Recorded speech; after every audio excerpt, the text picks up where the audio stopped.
வரலாறு 6th first டேர்மில் சிந்துவெளி நாகரிகம் இந்த பாடத்தோட ஒன்லைனர் கொஸ்டின் தான் ஃபுல்லாகவே பார்க்க போகிறோம். இம்பார்ட்டன்ட் கொஸ்டின் எல்லாமே இதுலேயே கவர் ஆகிரும். ஸோ ஸ்கிப் பண்ணாமல் வீடியோவை கடைசி வரையும் பாருங்கள். குரூப் 4 எக்ஸாமுக்கான டெஸ்ட் பேட்சில் ஜாயின் பண்ணவங்களுக்கு மெட்டீரியல்ஸ்க்கான குரூப்பில் வந்து இந்த பிடிஎஃப் வந்து அப்லோட் பண்ணியிருப்போம். ஸோ செக் பண்ணிக்கோங்க. வர இருக்க குரூப் 4 எக்ஸாமுக்கான டெஸ்ட் பேட்சில் ஜாயின் பண்ணணும்னு விருப்பம் இருக்கவங்க மட்டும் டிஸ்கிரிப்ஷனில் வாட்ஸ்அப் நம்பர் இருக்குது, உங்கள் நேம் சொல்லி குரூப் 4 டெஸ்ட் பேட்ச் அப்படின்னு டெக்ஸ்ட் பண்ணுங்கள், டீட்டெயில் சொல்லுவோம். பாடத்தோட ஸ்டார்டிங்லேயே உலகின் தொன்மையான நாகரிகங்கள் அப்படின்னு கொடுத்து அதுக்கான ஆண்டுகள் கொடுத்துருக்காங்க. மெசபடோமியா நாகரிகத்தின் காலம் வந்து கிமு 3500லேருந்து 2000. சிந்துவெளி நாகரிகத்தின் காலம் வந்து 3300லேருந்து 1900. எகிப்து நாகரிகத்தின் காலம் 3100லேருந்து 1100. சீன நாகரிகத்தின் காலம் வந்து 1700லேருந்து 1122. இதில் ஒன் சைடு அப்படியே ஞாபகம் வச்சுக்கோங்க. ஃபஸ்ட்டு வந்து மெசபடோமியா, அடுத்தது சிந்துவெளி நாகரிகம், எகிப்து. இது மூணுமே ஞாபகம் வச்சுக்கோங்க. மெசபடோமியா, சிந்துவெளி நாகரிகம், எகிப்து. இந்த சைடு பார்த்தீங்கன்னா 3500, அதுலேருந்து 200 குறைச்சிட்டிங்கன்னா 3300, அதுலேருந்து 200 குறைச்சிட்டிங்கன்னா 3100. இதில் இந்த சைடு பார்த்தீங்கன்னா 2000, 1900, அடுத்து 1100. சீன நாகரிகத்தின் காலம் வந்து 1700லேருந்து 1122. ஹரப்பா நாகரிகத்தின் இடிபாடுகளை முதலில் தனது நூலில் விவரித்தவர் சார்லஸ் மேசன். ஹரப்பா நாகரிகத்தின் இடிபாடுகளை முதலில் தனது நூலில் விவரித்தவர் யார்னா சார்லஸ் மேசன். எந்த ஆண்டு பொறியாளர்கள் லாகூரிலிருந்து கராச்சிக்கு ரயில் பாதை அமைக்கும் பணியை தொடங்கினர்? எந்த ஆண்டுனா 1856 தான் லாகூர்லேருந்து கராச்சிக்கு வந்து ரயில் பாதை அமைக்கும் பணியை தொடங்கினார்கள். தொல்பொருள் ஆய்வாளர்கள் ஹரப்பா மற்றும் மொகஞ்சதாரோ நகரங்களை அகழாய்வு செய்த ஆண்டு? இது முக்கியமான கொஷின். தொல்பொருள் ஆய்வாளர்கள் ஹரப்பா மற்றும் மொகஞ்சதாரோ நகரங்களை அகழாய்வு செய்த ஆண்டு எப்பனா 1920. ஹரப்பாவிற்கும் மொகஞ்சதாரோவிற்கும் இடையே பொதுவான அம்சங்கள் இருப்பதை கண்டறிந்தவர் யார்னா ஜான் மார்சல். எந்த ஆண்டுன்னு கேட்டாங்கன்னா 1924. இவர் யார்னா இந்திய தொல்பொருள் ஆய்வுத்துறையின் இயக்குனர். இந்திய தொல்பொருள் ஆய்வுத்துறையின் இயக்குனர் யார்னா ஜான் மார்சல். ஹரப்பாவிற்கும் மொகஞ்சதாரோவிற்கும் இடையே பொதுவான அம்சங்கள் இருப்பதை எந்த ஆண்டு கண்டுபிடித்தார்னா 1924. நாகரிகம் என்ற வார்த்தை பண்டைய எந்த மொழி வார்த்தையான சிவிஸ் என்பதிலிருந்து வந்தது? நாகரிகம் என்ற வார்த்தை வந்து லத்தீன் மொழி வார்த்தையான சிவிஸ் என்பதிலிருந்து வந்தது. சிவிஸ் என்பதன் பொருள் என்னன்னு கேட்டாங்கன்னா நகரம். அகழாய்வாளர்கள் நிலத்தடியை ஆய்வு செய்ய எதனை பயன்படுத்தினார்கள்னா காந்தப்புல வருடியை. நிலத்தடியை ஆய்வு செய்ய எதனை பயன்படுத்தினார்கள்னா காந்தப்புல வருடியை. எஞ்சிய தொல்பொருட்கள் புதையுண்டு இருக்கின்றனவா இல்லையா என்பதை எந்த கருவி மூலம் அறிய முடியும்? எஞ்சிய தொல்பொருட்கள் புதையுண்டு இருக்கின்றனவா இல்லையா என்பதை எந்த கருவி மூலம் கண்டறிஞ்சாங்கன்னா ரேடார் கருவி மூலம். நிலத்தடியை ஆய்வு செய்ய எதை பயன்படுத்தினாங்கன்னா காந்தப்புல வருடியை. மொகஞ்சதாரோவை விட பழமையான நாகரிகம் எதுனா ஹரப்பா நாகரிகம். ஹரப்பாவின் புவியியல் எல்லை எதுனா தெற்கு ஆசியா. காலப்பகுதி எதுன்னு பார்த்தீங்கன்னா வெண்கல காலம். ஹரப்பாவின் காலம் வந்து கிமு 3300லேருந்து 1900. இது ஸ்டார்டிங்லேயே பார்த்துருப்போம். ஹரப்பாவின் பரப்பளவு வந்து 13 லட்சம் சதுர கிலோமீட்டர். இது தனியாகவே கொஸ்டின் கேட்பாங்க.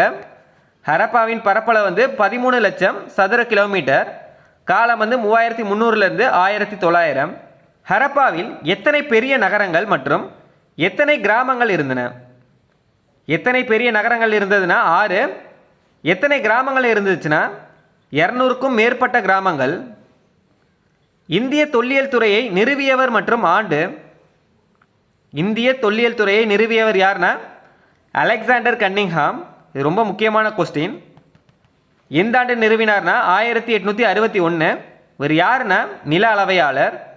இந்திய தொல்லியல் துறையை நிறுவியவர் யார்னா அலெக்சாண்டர் கன்னிங்ஹாம். எந்த ஆண்டு நிறுவப்பட்டதுன்னா 1861. இந்திய தொல்லியல் துறையின் தலைமையகம் அமைந்துள்ள இடம் புதுடெல்லி. வெண்கல காலம்னா என்னன்னா மக்கள் வெண்கலத்தால் ஆன பொருட்களை பயன்படுத்திய காலத்தை தான் வெண்கல காலம் அப்படின்னு சொல்கிறாங்க. ஹரப்பா நாகரிகம் எந்த வகை நாகரிகம்னா நகர நாகரிகம். சிந்துவெளி நாகரிகத்தின் சிறப்பம்சமாக கருதப்படுவது எதுனா திட்டமிடப்பட்ட நகர அமைப்பு. சிந்துவெளி நாகரிகத்தின் சிறப்பம்சமாக கருதப்படுவது எதுனா திட்டமிடப்பட்ட நகர அமைப்பு தான். ஹரப்பா நகரின் திட்டமிடப்பட்ட 2 பகுதிகள் எதுனா மேல் நகர அமைப்பு, கீழ் நகர அமைப்பு. இந்த மேல் நகர அமைப்பில் எதெல்லாம் இருக்குன்னா பெருங்குளம் இருக்குது, தானிய களஞ்சியம் இருக்குது. கீழ் நகர அமைப்பில் வந்து பொதுமக்கள் வசிக்கும் இடம். கீழ் நகர அமைப்பில் யார் இருப்பாங்கன்னா பொதுமக்கள். புதிய கற்கால மக்கள் வாழ்ந்த இடம் எதுனா மெஹர்கர். இது வந்து என்னன்னு சொல்கிறாங்கன்னா சிந்துவெளி நாகரிகத்திற்கு முன்னோடி. மெஹர்கர் அமைந்துள்ள இடம் எதுனா போலான் ஆற்று பள்ளத்தாக்கு. இது எங்கே இருக்குன்னா பாகிஸ்தானில். மனிதர்கள் வேளாண்மையிலும் கால்நடை வளர்ப்பிலும் ஈடுபட்டதற்கான சான்று கிடைத்துள்ள இடம் எதுனா மெஹர்கர். மனிதர்கள் வேளாண்மையிலும் கால்நடை வளர்ப்பிலும் ஈடுபட்டதற்கான சான்று எங்கு கிடைத்ததுன்னா மெஹர்கரில் தான். அடுத்தது தெருக்கள் வந்து எந்த வடிவமைப்பை கொண்டு உள்ளதுன்னா சட்டக வடிவமைப்பு. இதே பெருங்குளம் கேட்டாங்கன்னா செவ்வக வடிவம், தெருக்கள் கேட்டாங்கன்னா சட்டக வடிவமைப்பு. கட்டடங்கள் கட்டுவதற்கு ஏன் சுட்ட செங்கற்கள் பயன்படுத்தப்படுகின்றன? இது வந்து கூற்று காரணத்தில் கேட்கலாம். கட்டடங்கள் கட்டுவதற்கு ஏன் சுட்ட செங்கற்கள் பயன்படுத்தப்படுகின்றன? அது வந்து வலுவானது, கடினமானது, நிலைத்து நிற்கக்கூடியது, நெருப்பை கூட தாங்குபவை, மேலும் அவை நீரினால் கரைவதில்லை. இது வந்து நீரினால் கரைவதில்லை. பெருங்குளம் எந்த வடிவத்தில் அமைந்த நீர்த்தேக்கம் அப்படின்னு கேட்டிருக்காங்க. பெருங்குளம் வந்து செவ்வக வடிவம். இது எங்கே இருக்குன்னா மொகஞ்சதாரோவில். பெருங்குளத்தின் சுவர்கள் எந்த கல்லால் கட்டப்பட்டது? பெருங்குளத்தின் சுவர்கள் வந்து சுட்ட செங்கற்கல்லால் கட்டப்பட்டது. இது எதுக்குன்னா பெருங்குளத்தில் வந்து நீர் கசையாமல் இருக்க வந்து எது கொண்டு பூசப்படுதுன்னா இயற்கை தார் கொண்டு பூசப்படுது. செங்கற்கல்லால் கட்டப்பட்ட சுவர்களை கொண்ட தானிய களஞ்சியம் எந்த பகுதியில் கண்டுபிடிக்கப்பட்டது? இது ரொம்ப முக்கியமானது. செங்கற்கல்லால் கட்டப்பட்ட சுவர்களை கொண்ட தானிய களஞ்சியம் வந்து இந்த தானிய களஞ்சியம் எங்கு கண்டுபிடிக்கப்பட்டதுன்னா ராகி கர்கி. எந்த மாநிலம்னு கேட்டாங்கன்னா ஹரியானா மாநிலம். பெருங்குளம்னு கேட்டாங்கன்னா மொகஞ்சதாரோ, தானிய களஞ்சியம்னு கேட்டாங்கன்னா ஹரப்பா. தானிய களஞ்சியம் எந்த காலத்தை சார்ந்தது? முதிர்ச்சி அடைந்த ஹரப்பா காலத்தை சார்ந்தது. மொகஞ்சதாரோவில் இருந்த மிகப்பெரிய பொது கட்டிடம் எதுனா கூட்ட அரங்கு. எதுவும் கேட்பாங்க. மொகஞ்சதாரோவில் இருந்த மிகப்பெரிய பொது கட்டிடம் எதுனா கூட்ட அரங்கு. இந்த கூட்ட அரங்கில் என்னெல்லாம் இருந்துச்சுன்னா 20 தூண்கள் 4 வரிசைகளை கொண்டு பறந்து விரிந்த கூடமாகும். இந்த கூட்டரங்கு எப்படி இருந்துச்சுன்னா 20 தூண்கள், மொத்தம் வந்து 20 தூண்கள் 4 வரிசைகளை கொண்டு பறந்து விரிந்த கூடமாகும். பொருட்களின் நீளத்தை அளவிட எதை பயன்படுத்தினார்கள்? பொருட்களின் நீளத்தை அளவிட அளவுகள் குறிக்கப்பட்ட குச்சிகள் வந்து பயன்படுத்தப்பட்டது. சிந்துவெளி முத்திரைகள் தற்கால எந்தெந்த பகுதிகளை குறிக்கும்? மெசபடோமியாவில் உள்ள சுமேர் பகுதியில் கிடைத்துள்ளது அப்படின்னு கேட்டிருக்காங்க. சிந்துவெளி முத்திரைகள் வந்து தற்கால ஈராக், குவைத், சிரியா பகுதிகளை குறிக்கும். மெசபடோமியாவில் உள்ள சுமேர் பகுதியில் கிடைத்துள்ளது. எந்தெந்த பகுதிகள் அப்படின்றது முக்கியம். Iraq, Kuwait, Syria. சிந்துவெளி பகுதியில் உள்ள மெலுக்கா என்னும் இடத்தில் இருந்து அணிகலன்கள் வாங்கியதாக குறிப்பு எழுதியவர்? இது ரொம்ப முக்கியமான வினா. சிந்துவெளி பகுதியில் உள்ள மெலுக்கா என்னும் இடத்தில் இருந்து அணிகலன்கள் வாங்கியதாக குறிப்பு எழுதியவர் யாருன்னா நாரம்சின். இவர் யாருன்னா சுமேரியாவின் அக்காடிய பேரரசுக்கு உட்பட்ட அரசன்.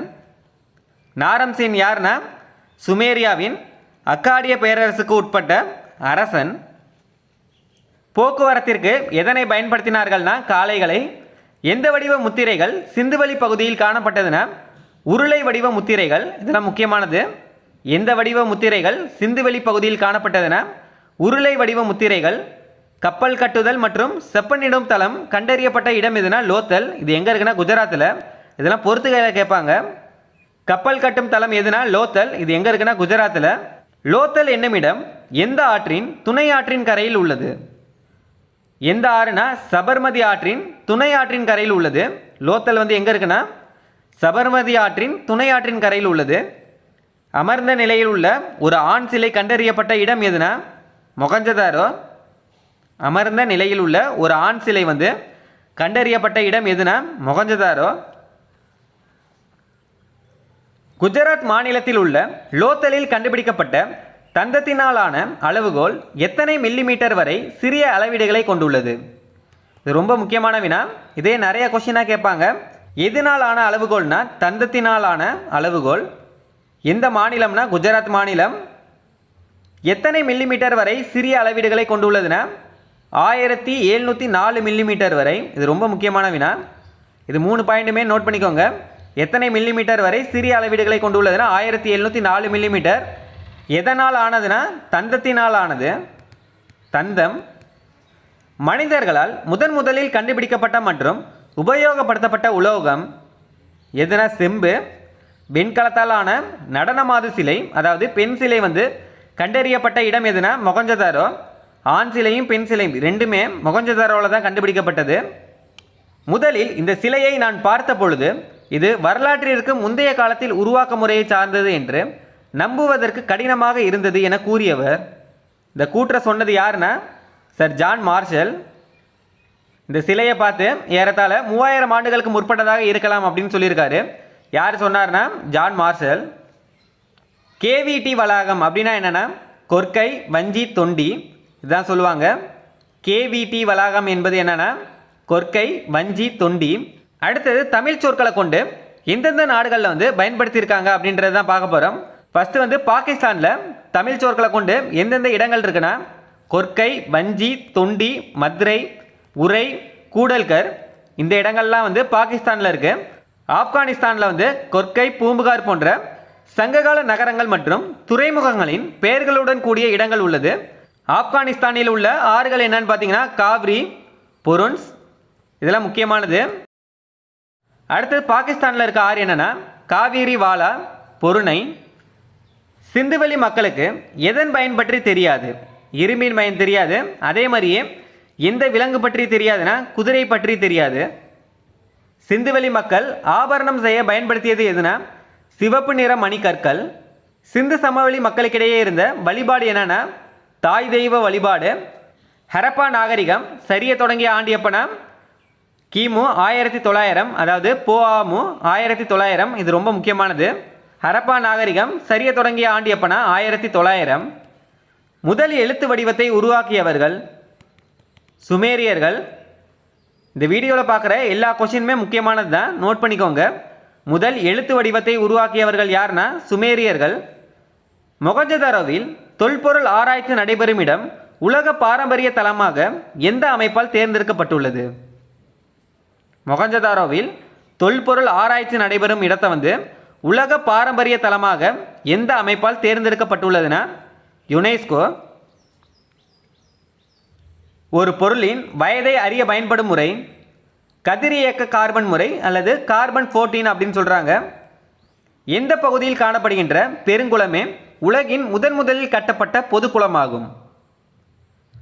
மொகஞ்சதாரோவில் காணப்பட்ட பெருங்குளமே உலகின் முதலில் கட்டப்பட்ட பொதுக்குளம் அப்படின்னு சொல்கிறாங்க. சுண்ணாம்பு கல்லால் கிசே பிரமிடை கட்டிய மன்னன் யாருன்னா குக்பு மன்னன். எப்பனா கிமு 2500. சின் என்ற சந்திர கடவுளுக்கு கட்டப்பட்ட ஊர் மற்றும் கட்டியவர் யாருன்னா ஜிகரெட். எந்த அரசர் கட்டினார்னா நம்மு என்ற அரசர். எந்த இடம்னு பார்த்தீங்கன்னா மெசபடோமியா. காலம் சுமேரியர் காலம். எகிப்து அரசன் 2ஆம் ராமெசிஸ் என்பவரால் கட்டப்பட்ட இரட்டை கோவில்கள் உள்ள இடம். இது ரொம்ப முக்கியமானது. எகிப்து அரசன் 2ஆம் ராமெசிஸ் என்பவரால் கட்டப்பட்ட இரட்டை கோவில்கள் உள்ள இடம் எதுனா அபு சிம்பல். இதோட 6ஆம் வகுப்பு வரலாறு சிந்துவெளி நாகரிகம் இந்த பாடம் ஃபுல்லாகவே பார்த்துட்டோம். இந்த வீடியோ கண்டிப்பாக யூஸ்ஃபுல்லாக இருந்திருக்கும். எவ்வளோ பேருக்கு யூஸ்ஃபுல்லாக இருந்துச்சுன்னு மறக்காமல் கமெண்ட் பண்ணுங்கள்.